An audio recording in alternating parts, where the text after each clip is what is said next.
ഇത് വിത്തിന് വേണ്ടി നിർത്തിയിരിക്കുന്ന പാവയ്ക്കാണ്. ഇത് നന്നായിട്ട് ഉണക്കിയിട്ട് അതിന്റെ വിത്ത് എടുക്കുന്നത്.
ഇത് വിത്തിന് വേണ്ടി നിർത്തിയിരിക്കുന്ന പാവയ്ക്കാണ്.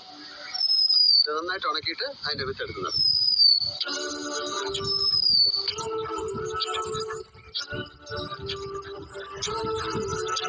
എറണാകുളത്തെ ചവമക്കരയുള്ള എൻ്റെ വീടാണ്.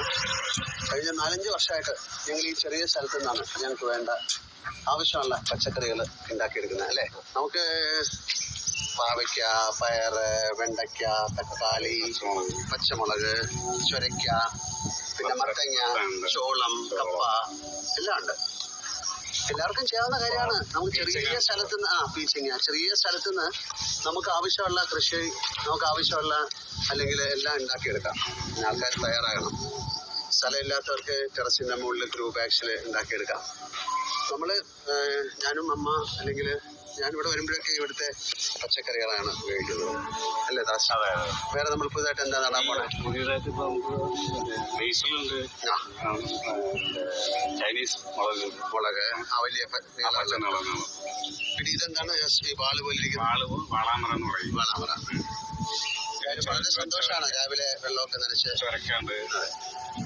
എല്ലാവർക്കും ചെയ്യാവുന്ന കാര്യമാണ്.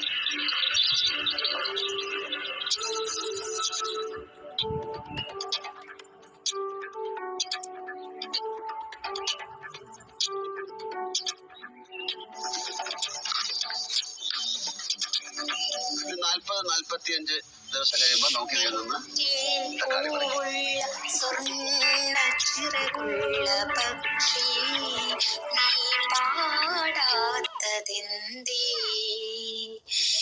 ഏതു പുൽമേട്ടിലോ മേടയിലോ നിന്റെ തേൻകുടം വെച്ചു മറന്നു, പാട്ടിൻ്റെ തേൻകുടം വെച്ചു. പൂവുള്ള സ്വർണ്ണ ചിറകുള്ള പക്ഷി, നീ പാടാത്തതെന്തേ? ഏതു പുൽമേട്ടിലോ മേടയിലോ നിന്റെ തേൻകുടം വെച്ചു മറന്നു, പാട്ടിൻ്റെ തേൻകുടം വെച്ചു മറന്നു. ഇത് കുറേ നാളായി